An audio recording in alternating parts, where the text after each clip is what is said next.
वफाकी हुकूमत ने चीफ जस्टिस ऑफ पाकिस्तान से मुस्ताफी होने का मुतालबा कर दिया। वजीर इत्तलात मरियम औरंगजेब कहती हैं कि चीफ जस्टिस साहब की साख मुतनाज़ हो चुकी, ओहदा छोड़ देना चाहिए। अदालती कार्रवाई मुतनाज़ हो जाए, जिस फैसले को सुप्रीम कोर्ट के जजेस न मान रहे हों वो फैसला अवाम क्यों माने। इलेक्शन का मामला नहीं रहा, अब ये बेंच फिक्सिंग और अदालती सहूलतकारी का मामला है, जिस पर जस्टिस अतर मिनल्ला ने सवाल उठाए हैं। मुस्तरद पिटीशन पर चीफ जस्टिस ने अपनी सरबराही में बेंच बना लिया। आइन की अपनी मर्जी से तशरीह कबूल नहीं की जा सकती। क्यों 13 जमातों को नहीं सुना गया? क्या इलेक्शन सिर्फ पीटीआई ने लड़ना है? अब ये तमाशा खत्म होना चाहिए। आइन के साथ खिलवाड़ नहीं होना चाहिए।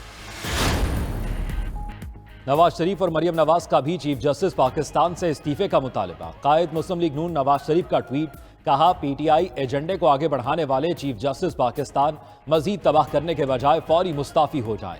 अदालतें कौमों को बहरानों से निकालती हैं, न कि बहरानों में धकेलती हैं। मरियम नवाज का भी tweet, chief justice Umar Ata Bandial का पीटीआई की तरफ झुकाव वाज़ेह है। इमरान खान की हिमायत में कानून और आइन की खिलाफ वर्जी की, कभी किसी चीफ जस्टिस पर ऐसे इल्जामात नहीं लगे। इख्तियारात के गलत इस्तेमाल ने सुप्रीम कोर्ट में बगावत जैसी सूरत हाल को जन्म दिया है।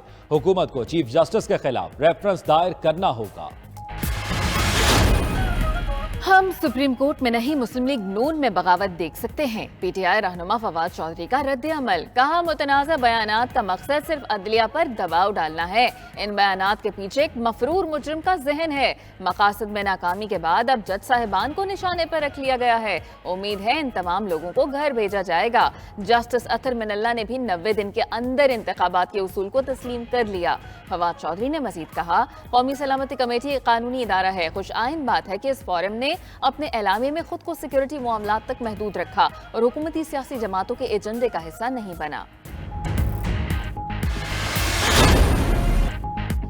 पंजाब और खैबर पख्तूनख्वा इलेक्शन का अज़ खुद नोटिस 4/3 से मुस्तरद हुआ। सुप्रीम कोर्ट के जस्टिस अतर मिनल्ला ने तफसीली नोट जारी कर दिया। 25 सफ़ात पर मुश्तमिल नोट में लिखा, पंजाब केपी इंतखाबात की तारीख का अज़ खुद नोटिस जारी किया जाता है। वह जस्टिस मंसूर अली शाह और जस्टिस जमाल बंदोखेल की राय से मुत्तफिक हैं। 27 फरवरी को चाय के कमरे में इत्तफाक़े राय हुआ, वो बेंच में बैठेंगे। बेंच बना तो उनका नाम नहीं था। अदालत को अपनी गैर जानिबदारी के लिए सियासी जमातों के मफादात और अज़ खुद नोटिस के इस्तेमाल पर एहतियात बरतनी चाहिए। इमरान खान ने तहरीक अदम एतमाद के बाद अपोजिशन लीडर ना बनकर बहरान पैदा किया। सियासतदानों को अपने मामलात मुतल्लिका फोरम पर हल करना चाहिए। ये तनाज़ात अदालत में लाने से अदालत हर सूरत हार जाती है। सुप्रीम कोर्ट पार्लियामेंट को कमजोर कर रही है। सुप्रीम कोर्ट ने माजी से कोई सबक नहीं सीखा।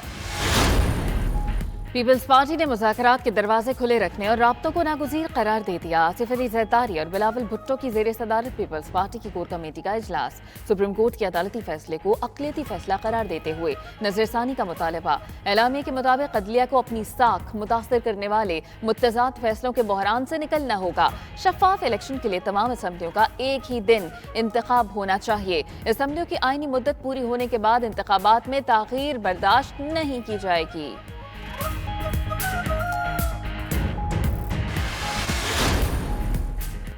आला अदलिया के जजेस के खिलाफ रेफरेंस सुप्रीम जुडिशल काउंसिल के बजाय पार्लियामेंट में आना चाहिए। स्पीकर कौमी असम्बली राजा परवेज अशरफ की प्रोग्राम 92/8 में गुफ्तगू, कहा पार्लियामेंट बालादस्त, इसे सब इदारों का एहतसाब करना चाहिए। हर इदारा अपनी हदूद में रहे। जजेस के खिलाफ हुकूमती रेफरेंस बिल्कुल ठीक होगा।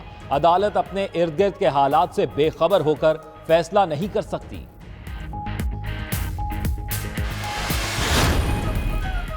जब हुकूमत खुद सुप्रीम कोर्ट के फैसलों को कबूल नहीं कर रही है तो गैर मुल्की सरमायाकारों को क्या पैगाम भेजा जा रहा है? चेयरमैन तहरीक इंसाफ इमरान खान का ट्वीट, कहा कि सरमायाकारों को मुआहिदों के तहफ़्फ़ुज़ की ज़रूरत है और इसका मतलब है अदालती निज़ाम पर एतमाद। जब हुकूमत खुद सुप्रीम कोर्ट के अहकामात को पसे पुश डाल रही है तो उन्हें क्या एतमाद हो सकता है? इमरान खान का अदालती फैसले के खिलाफ करारदाद लाने वालों की नाअहली का रेफरेंस दायर करने का ऐलान। कहते हैं कि अवाम अदलिया के तहफ़्फ़ुज़ और आइन की सरबलंदी के लिए सड़कों पर निकलने को तैयार रहें। ईद उल फितर के बाद इंतखाबी जलसों का आगाज करेंगे। हुकूमती इत्तेहाद की करारदाद आइन शिकनी, इसकी कोई हैसियत नहीं। PTI vice chairman Shah Mahmood Qureshi की 92 न्यूज़ के प्रोग्राम हो क्या रहा है में गुफ्तगू। शाह महमूद कुरैशी बोले, क्या एग्जेक्टिव को आइन ने असम्बली तहलील करने का इख्तियार नहीं दिया? ये एक तरफ इलेक्शन की मुखालिफत, दूसरी तरफ उम्मीदवारों के इंटरव्यूज कर रहे हैं। असद उमर का भी रद्द अमल, कहा कौमी असम्बली की करारदाद की जगह रद्दी की टोकरी से ज्यादा नहीं। پارلیمان کی اقلیت نے قرارداد منظور کی۔ امید ہے تمام ادارے سپریم کورٹ کے احکامات پر عمل کریں گے۔ عمران خان چاہتے ہیں کہ سب ادارے اپنی حدود میں رہ کر کام کریں۔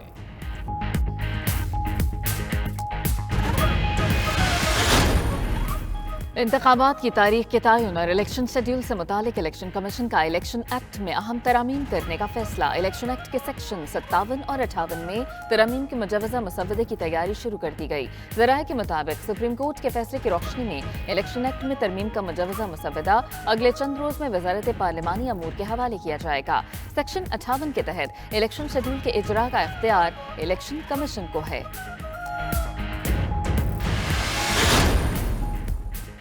سابق وزیر اعظم عمران خان کے خلاف ایک اور مقدمہ درج۔ اسلام آباد کے تھانہ رمنا میں درج مقدمے میں اداروں کے خلاف اشتعال انگیزی کی دفعات شامل۔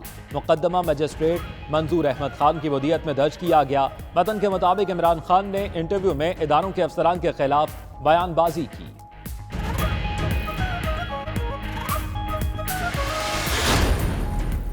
سپریم کورٹ کے خلاف پارلیمنٹ سے غیر آئینی قراردادیں منظور کرانا توہین عدالت ہے۔ الیکشن کمیشن کو عدلیہ کے خلاف حکومتی بیان بازی کا نوٹس لینا چاہیے۔ پی ٹی آئی کے مرکزی صدر چودھری پرویز الہی کی پارٹی رہنماؤں مشتاق غنی، راؤ عبدالرحمان اور دیگر سے گفتگو۔ کہا کہ فیصلہ آنے کے بعد کوئی ادارہ سپریم کورٹ کے حکم عدولی نہیں کر سکتا۔ نااہل شہباز شریف حکومت ملک میں سیاسی عدم استحکام پیدا کرنا چاہتی ہے۔ خیبر پختونخوا اسمبلی کے الیکشن کرانے کے لیے سپریم کورٹ ہی آخری امید ہے۔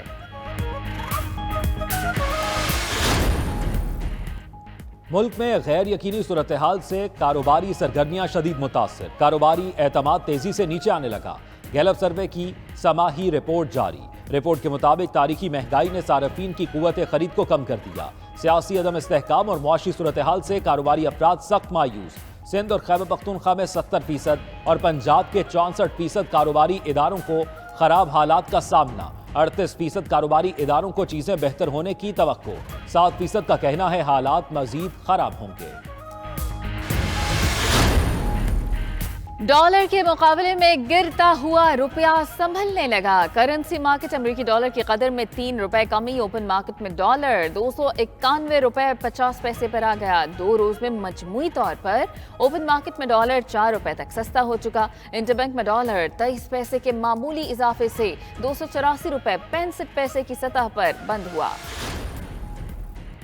وزیر خزانہ اسحاق ڈار نے دورہ امریکہ منسوخ کر دیا۔ وزیر خزانہ کو 10 اپریل سے 16 اپریل تک عالمی بینک اور IMF کے اجلاس میں شرکت کرنا تھی۔ اسحاق ڈار کی ورلڈ بینک کے سالانہ اجلاس میں شرکت بھی شیڈول تھی۔ حکومتی ذرائع کے مطابق وزیر خزانہ کا دورہ امریکہ ملکی سیاسی صورتحال کی وجہ سے منسوخ کیا گیا۔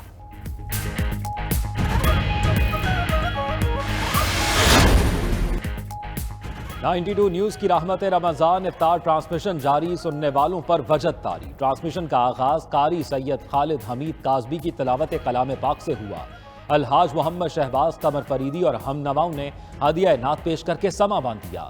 16ویں رمضان کی ٹرانسمیشن کا موضوع نماز کے روحانی اور جسمانی فوائد اور بے نمازی کا انجام تھا۔ ممتاز میزبان جنید اقبال، پروفیسر ڈاکٹر غلام محی الدین نظامی، ڈاکٹر طاہر حمید تنولی، علامہ ذوالفقار مرتضیٰ ہاشمی اور سیاسی رہنما شوکت بسرا نے موضوع پر تفصیلی گفتگو کی۔ اور پاک نیوزی لینڈ سیریز کے لیے قومی کرکٹ ٹیم کے تربیتی کیمپ شروع ہو گئے۔ کھلاڑیوں نے قذافی اسٹیڈیم میں پریکٹس۔ سیریز کا پہلا T20 میچ 14 اپریل کو لاہور میں کھیلا جائے گا۔ پی سی بی نے نیوزی لینڈ کے خلاف سیریز کے لیے ٹیم مینجمنٹ کا بھی اعلان کر دیا۔ منصور رانا کی جگہ ریحان الحق قومی ٹیم کے مینیجر مقرر۔ گرانٹ ریڈبرن ہیڈ کوچ عمر گل بالنگ کوچ کی ذمہ داریاں نبھائیں گے۔